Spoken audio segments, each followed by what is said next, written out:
ஆகாஷவாணி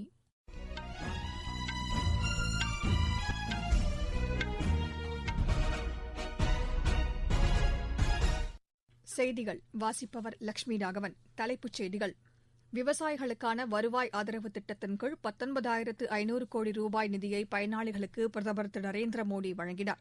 கடல்சார் பாதுகாப்பை வலுப்படுத்துவது குறித்த ஐநா பாதுகாப்பு சபை கூட்டம் பிரதமர் தலைமையில் இன்று நடைபெறுகிறது. தமிழக அரசின் நிதிநிலை வெள்ளை அறிக்கையை நிதியமைச்சர் திரு பழனிவேல் தியாகராஜன் வெளியிட்டார். வளிமண்டல மேலடுக்கு சுழற்சி மற்றும் வெப்பச்சலனம் காரணமாக நீலகிரி, கோயம்புத்தூர் உள்ளிட்ட மேற்கு மாவட்டங்களில் இடி மின்னலுடன் கூடிய மழை பெய்யக்கூடும் என்று சென்னை வானிலை ஆய்வு மையம் கூறியுள்ளது. டோக்கியோ ஒலிம்பிக் போட்டியில் பதக்கம் வென்ற வீரர்களுக்கான பாராட்டு விழா இன்று மாலை தில்லியில் நடைபெறுகிறது. இனி விரிவான செய்திகள். விவசாயிகளுக்கான வருவாய் ஆதரவு திட்டத்தின் கீழ் 9வது தவணையாக 19,500 கோடி ரூபாய் நிதியை 9,50,00,000 பயனாளிகளுக்கு பிரதமர் திரு நரேந்திர மோடி இன்று வழங்கினார். காணொலி காட்சி மூலம் நடைபெற்ற இந்நிகழ்ச்சியில் விவசாயிகளுடன் பிரதமர் கலந்துரையாடினார்.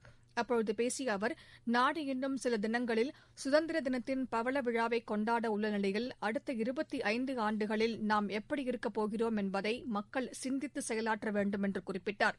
2047ஆம் ஆண்டு நமது சுதந்திரத்தின் நூற்றாண்டை கொண்டாட உள்ள நிலையில் இந்திய விவசாயிகள் நாட்டின் வளர்ச்சிப் பாதையை தீர்மானிக்கக்கூடியவர்களாக செயலாற்ற வேண்டும் என்று கேட்டுக் கொண்டார்.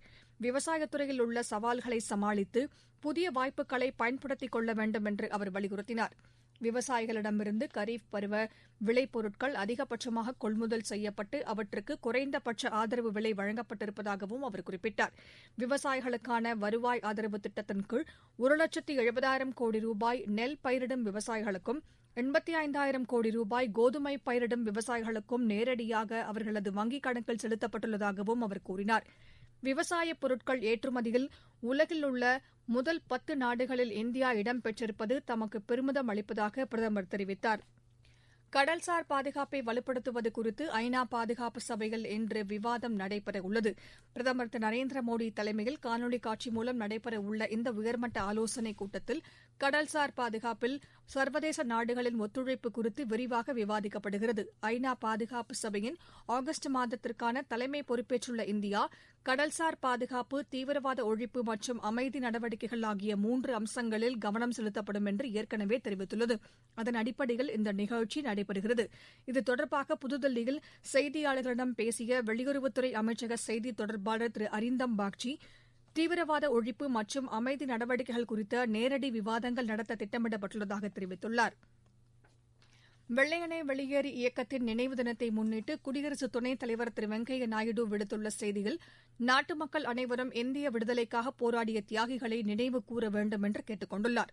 ஆங்கிலேய ஆட்சியை எதிர்த்து போராடியவர்கள் நாட்டின் சுதந்திரத்திற்காக எண்ணற்ற தியாகங்களை புரிந்துள்ளனர் என்று அவர் குறிப்பிட்டுள்ளார். மகாத்மா காந்தி முன்னெடுத்த வெள்ளையனே வெளியேறு இயக்கம் நாடு முழுவதும் இளைஞர்களிடத்தில் எழுச்சியை ஏற்படுத்தியதாக பிரதமர் திரு நரேந்திர மோடி தமது டுவிட்டர் செய்தியில் குறிப்பிட்டுள்ளார். ஆங்கிலேய ஆட்சியை எதிர்த்து போராடிய தியாகிகளை தாம் நினைவு கூறுவதாக அவர் குறிப்பிட்டுள்ளார். தொலைபேசி ஒட்டுக்கேட்பு விவகாரம் தொடர்பாக எதிர்க்கட்சிகள் அமளியில் ஈடுபட்டதால் நாடாளுமன்றத்தின் இரு அவைகளும் ஒத்திவைக்கப்பட்டன.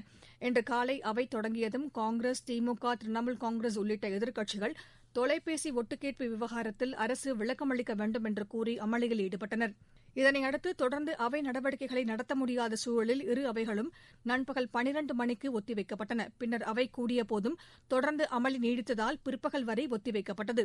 முன்னதாக மாநிலங்களவை தொடங்கியபோது வெள்ளையனே வெளியேறு இயக்கத்தின் 79வது நினைவு தினத்தையொட்டி சுதந்திரத்திற்காக தங்களது இன்னுயிரை தியாகம் செய்த தியாகிகளுக்கு புகழாரம் சூட்டப்பட்டது. டோக்கியோ ஒலிம்பிக் போட்டியில் இந்திய வீரர்கள் சிறப்பாக செயல்பட்டதாக மாநிலங்களவைத் தலைவர் திரு வெங்கையா நாயுடு குறிப்பிட்டார். இந்த முறை இந்திய வீரர்கள் அதிக அளவில் பதக்கங்களை வென்றுள்ளதாகவும் தங்கப்பதக்கம் வென்ற நீரஜ் சோப்ராவின் வெற்றி பாராட்டத்தக்கது என்றும் அவர் கூறினார். வாகன போக்குவரத்திற்காக கிழக்கு லடாக் பகுதியில் உலகின் உயரமான சாலை அமைக்கப்பட்டுள்ளதாக மத்திய தகவல் ஒலிபரப்புத்துறை அமைச்சர் திரு அனுராக் தாக்கூர் தெரிவித்துள்ளார். இது தொடர்பாக திரு அனுராக் தாக்கூர் விடுத்துள்ள டுவிட்டர் செய்தியில், இந்த சாலை 19,300 அடி உயரத்தில் அமைக்கப்பட்டு உலக சாதனை படைக்கப்பட்டுள்ளதாக தெரிவித்துள்ளார். 52 கிலோமீட்டர் தொலைவிற்கு அமைக்கப்பட்டுள்ள இந்த சாலை உம்லிங்லா பாஸ், சியாச்சின் சிகரம் ஆகிய இடங்களை இணைக்கிறது. நீங்கள் கேட்டுக் கொண்டிருப்பது ஆகாஷவாணியின் செய்தி அறிக்கை. கோவிட்-19க்கு எதிரான போரில் நமக்கான கவசங்கள். முகக்கவசம் அணிவோம், தனிநபர் இடைவெளியை கடைபிடிப்போம், கை மற்றும் முகசுத்தம் பராமரிப்போம், தடுப்பு மருந்தை தயங்காமல் செலுத்திக் கொள்வோம். நோய் தொற்று குறித்த தகவல்களை 104 மற்றும் 0429510500 என்ற தொலைபேசி எண்களை தொடர்பு கொண்டு அறிந்து கொள்வோம். தமிழக அரசின் நிதிநிலை வெள்ளை அறிக்கையை நிதியமைச்சர் திரு பழனிவேல் தியாகராஜன் இன்று வெளியிட்டார். 120 பக்கம் கொண்ட இந்த அறிக்கையில் கடந்த 10 ஆண்டுகளில் தமிழக அரசின் நிதிநிலை குறித்த விவரங்கள் அடங்கியுள்ளன. சென்னை தலைமைச் செயலகத்தில் வெள்ளை அறிக்கையை வெளியிட்டு செய்தியாளர்களிடம் அவர் பேசினார். அப்போது மாநிலத்தின் நிதிநிலை குறித்து மக்களுக்கு தெரிய வேண்டும் என்ற அடிப்படையில் வெளிப்படைத் தன்மையுடன் இந்த அறிக்கை வெளியிடப்பட்டுள்ளதாக அவர் கூறினார். அரசுக்கு வரவேண்டிய வருமானம் பல மடங்கு சரிந்துள்ளதை ரிசர்வ் வங்கி, நிதிக்குழு உள்ளிட்ட அமைப்புகள் சுட்டிக்காட்டியுள்ளன என்றும் அவர் குறிப்பிட்டார். இந்த நிதியாண்டின் இறுதியில் தமிழக அரசின் கடன் சுமை 5,70,000 கோடியாக இருக்கும் என்று அவர் குறிப்பிட்டார். மின்துறை, போக்குவரத்து துறை ஆகியவற்றில் கடன் சுமை அதிக அளவில் உள்ளது என்றும் அவர் தெரிவித்தார். கடன் வாங்கி கட்டாய செலவுகளை தமிழக அரசு செய்து வருவதாகவும் அவர் கூறினார்.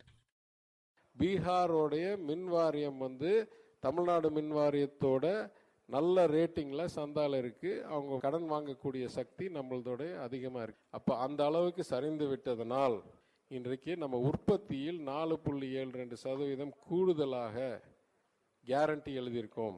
மொத்தம் 91,818 கோடி. இந்த கேரண்டி எந்தெந்த நிறுவனங்கள்னா 95% இது 2 நிறுவனங்களில் தான். 90% ஈபிக்கும் 5% போக்குவரத்து கழகத்துக்கும். நம்ம பொது நிறுவனங்களுடைய எச்சரிக்கை சூழ்நிலையை இந்த அதிகரிப்பு காமிக்குது. அஇஅதிமுக ஆட்சியின்போது நிதிநிலை சீர்கேடு என்பது தவறான தகவல் என்று முன்னாள் முதலமைச்சர் திரு எடப்பாடி பழனிசாமி தெரிவித்துள்ளார். ஒவ்வொரு ஆட்சியிலும் மக்களின் வளர்ச்சித் திட்டங்களுக்காக கடன் வாங்குவது எல்லா மாநிலங்களிலும் நடைமுறையில் உள்ளது என்று குறிப்பிட்ட அவர் 2011ஆம் ஆண்டு 1,14,000 கோடி ரூபாய் கடனை திமுக அரசு விட்டுச் சென்றதாகவும் கூறினார். சேலம் மாவட்டத்தில் முன்களப் பணியாளர்களுக்கு அஇஅதிமுக கட்சி சார்பில் நலத்திட்ட உதவிகளை அவர் வழங்கினார்.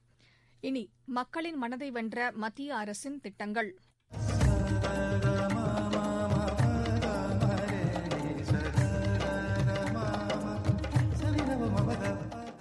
இதில் இன்று இடம்பெறுவது மக்கள் மருந்தக திட்டம். இந்த திட்டத்தின் மூலம் குறைந்த விலையில் மருந்துகள் வாங்கி மக்கள் பலனடைந்து வருவதாக காஞ்சிபுரத்தில் மருந்தகம் நடத்தும் திரு பாலாஜி தெரிவித்துள்ளார்.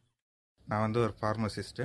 அடித்தட்டு மக்களுக்கும் மெடிசன் வாங்கணும், அவங்களும் பயன்படுத்திக்கணும் அப்படின்றதுக்காக தான் ஆரம்பிக்கப்பட்ட ஸ்கீமு. அதை நாங்கள் ஃபுல் சப்போர்ட்டோட செஞ்சுருக்கோம். மெடிசன் பர்ச்சேஸ் பண்ணுறது ஹெல்ப்பும் எங்கள் சப்போர்ட்லேருந்து பண்ணுறோம். சென்ட்ரல் கவர்மெண்ட்டும் அது மாதிரி மெடிசன் எங்களுக்கு இது பண்ணுறாங்க. எல்லா விதமான மெடிசன்ஸும் இங்கே அவைலபிள். அப்படி இல்லைனாலும் நாங்கள் அரேஞ்ச் பண்ணி கொடுத்துட்டு தான் இருக்கிறோம். டயபெட்டிக்கு, கார்டியாக்கு, பிபி, இது என்ன மாதிரியான மெடிசன் வேணுனாலும் அரேஞ்ச் பண்ணி கொடுத்துட்ருக்கோம்.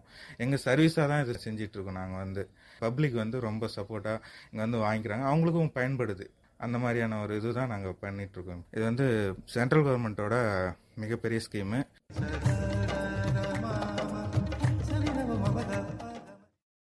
வளிமண்டல மேலடுக்கு சுழற்சி மற்றும் வெப்பச்சலனம் காரணமாக அடுத்த 24 மணி நேரத்தில் தமிழ்நாட்டில் நீலகிரி, கோயம்புத்தூர் ஆகிய மாவட்டங்களில் ஓரிரு இடங்களில் கனமழையும், ஏனைய மேற்கு தொடர்ச்சி மலையையொட்டிய மாவட்டங்களில் இடி மின்னலுடன் கூடிய லேசான மழையும் பெய்யக்கூடும் என்று சென்னை வானிலை ஆய்வு மைய இயக்குநர் திரு புவியரசன் தெரிவித்துள்ளார்.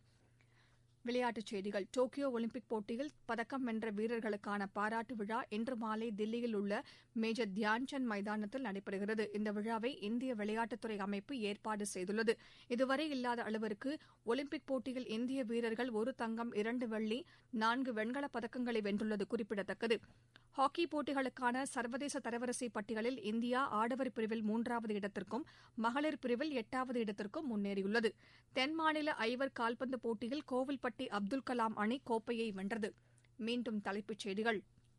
விவசாயிகளுக்கான வருவாய் ஆதரவு திட்டத்தின் கீழ் 19,500 கோடி ரூபாய் நிதியை பயனாளிகளுக்கு பிரதமர் திரு நரேந்திர மோடி வழங்கினார். கடல்சார் பாதுகாப்பை வலுப்படுத்துவது குறித்த ஐநா பாதுகாப்பு சபை கூட்டம் பிரதமர் தலைமையில் இன்று நடைபெறுகிறது. தமிழக அரசின் நிதிநிலை வெள்ளை அறிக்கையை நிதியமைச்சர் திரு பழனிவேல் தியாகராஜன் வெளியிட்டார். வளிமண்டல மேலடுக்கு சுழற்சி மற்றும் வெப்பச்சலனம் காரணமாக நீலகிரி, கோயம்புத்தூர் உள்ளிட்ட மேற்கு மாவட்டங்களில் இடி மின்னலுடன் கூடிய மழை பெய்யக்கூடும் என்று சென்னை வானிலை ஆய்வு மையம் கூறியுள்ளது.